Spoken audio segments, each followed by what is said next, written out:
Alright, Genesis 3-axis, game 1, we are up against Eldritch. Let's get started.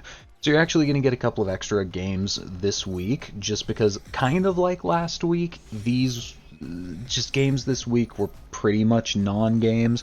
Unlike last week, it's not because our deck is just so much better than everyone else's, it's more just that this deck is built to make non-games. Again, the entire idea, if you haven't watched the deck profile, is I was attempting to build a deck that made a nearly unbreakable board because my local meta is all board breakers, and I think Genesis in general is a lot of board breakers just because they're so much cheaper and more affordable than the hand traps. So the idea here was to try and build a board that was as close to unbreakable as possible. And as you can see here, we've got 2 Omni Negates, 2 Bounces, 2 Slow Negates, Battle Phase, Victory, and nothing is targetable besides UFZ. Unfortunately, a set 5 pass deck is not our best matchup, but again, we have a better matchup into a set 5 pass deck than most decks. We do have a couple of ways to negate. We can critical the Eldritch Send, which protects our targeting protection. I don't think I actually should have brought those back on end phase. I should have left the spot open for Swamp Deity in case he had like Karma Cannon or something crazy. Thankfully he didn't. He goes to try and pop UDF again. Doesn't work because it's indestructible thanks to Etio. And that's game 1. That's what we're trying to do, is Zexal is the only thing targetable on the field. It's very difficult to get rid of. We back it up with Omni Negates, and regardless of the deck, they just can't break the board. So that is the whole idea. Let's go watch some slightly more competitive ones. I got one that's actually competitive. That'll be the last one. Alright, game 2, we are up against Red Dragon Archfiend, and our hand looks significantly better than the hand last time. Unfortunately, the opponent is going to Ash our Gigadra here, but we have so much extension it doesn't really matter. We even discarded Boommock, which can just bring itself back from grave, so we're sitting pretty if they don't have anything else. As I mentioned in the deck profile, the deck is built to beat board breakers, but we can beat a hand trap or two. It's pretty cool, so like Ash does not end us by any means. We're still going to end on full board through it. So, you know, we're just going through combo. So Red Dragon Archfiend is kind of a cool deck. It's really good at just wiping the board and killing the opponent, and it's kind of slow, so it's never really had a chance to shine, but in Genesis, like, spell speed 1 board wipes are a lot scarier, so because people don't have that many negates. So like it's been seeing some play. I do play this a little bit weird, and I'm going to pause and talk about it when we get there. So they immediately go into Scarred Red, or Scarlight Red, which is, again, just a spell speed 1 board wipe. They go to wipe the board, and I could have negated that with critical, but I don't know this deck well enough, and I know that they can get into some very scary boss monsters using a Red Dragon Archfiend on the field. So I decide to just take it with Zexal. We've got a 5-card back row to deal with everything else, so 4 cards because critical goes offline the second we lose Exegard. But like, I figure it's good enough and we can just take this away, and hopefully that means they have a hard time recovering and getting to another Red Dragon Archfiend to actually make one of their bigger, scarier guys.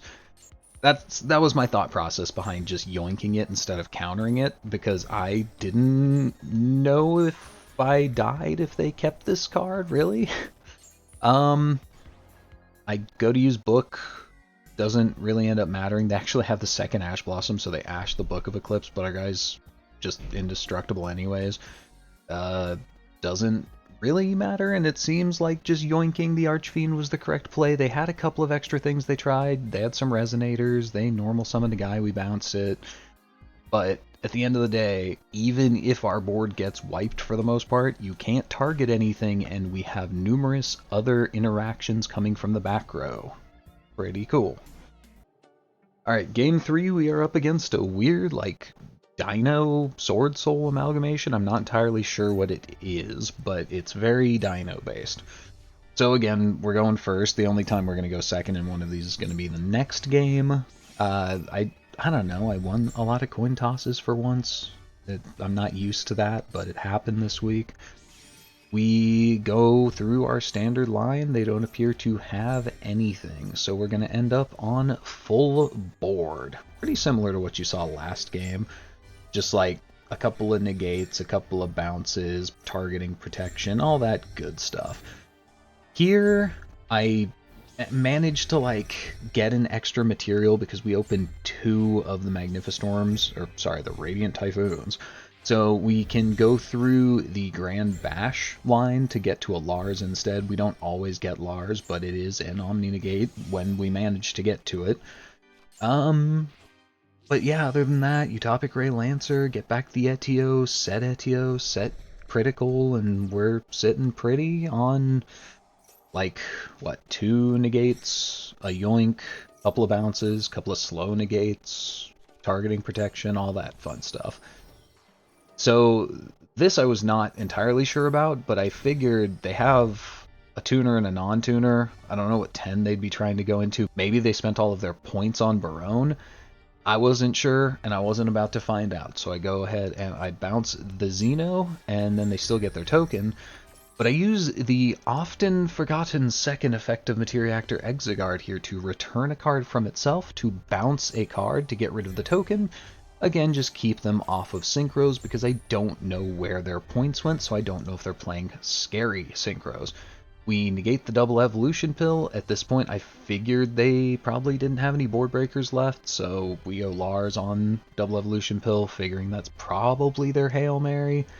Ends up being right. They pass. We go to battle, and we swing for game. Like, again, this deck is built to create non-games. They had, what, 3, 4 starters or something like that, and we just had the answer for every single... Why is Deep Sea Minstrel in this deck? This deck's crazy.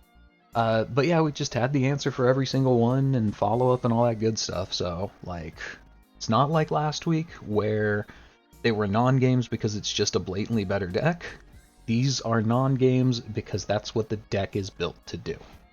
And lastly, we are going second up against Genesys, and this one's going to look a little bit funky, but it ends up being a pretty good game.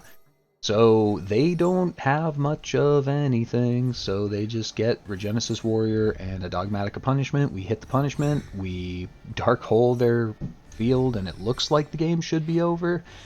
But we go into Exiguard, grab the Zeptwing. Zeptwing searches an Exoraptor because we already have critical, summons back the Dokiraiba, and then they droll us. So I sat here for a while actually debating if we could get to lethal, and as far as I could tell we could not get to lethal here, so I go in with what we've got and we get them down to I think 300, 400 life, but we couldn't quite find, 300, couldn't quite find lethal under the draw. That's okay, we make a Zeus that we really hope to not have to use, we critical the frickin' Ultimate Slayer that should cost points but does not. They ripped Regenesis Code, which is like the best thing in the deck for them. We bounce the guy, but unfortunately, because they summon it off Code, they can just summon it back by revealing the warrior that they got back on our end phase. And all of a sudden, the momentum is shifted to they look like they're probably winning, because Birth brings back 2 disruptions, and we don't have a whole lot. Well, I go for it. I just normal summon the Doug. They don't hit the Doug. So then I tribute it for Gone Wild. Gone Wild grabs Clattersploder. Clattersploder brings back Doug, and at this point they're like, okay, we don't want you having access to 2 3s, so they tribute Warrior to bounce Doug, which puts a card back in our hand so that we can then discard it to summon the Tideu, which prompts the response of the Regenesis Dragon, which triggers the activation condition of Etio so we can bounce their last card on the field, which gives us a clean path to lethal. So, I think if they had hit the Tideu with Dragon earlier, I don't know. So if they had done it too early, then we would have been able to put 2 3s together, and that's just game ending for them. But they did it too late, so we managed to use the Tideu. I'm not sure what the right play for them there was. That was a pretty tricky board state in general, and that could have definitely gone either way. So, look, we got a good game with the deck designed to not get good games. Cool? Cool. Bye-bye.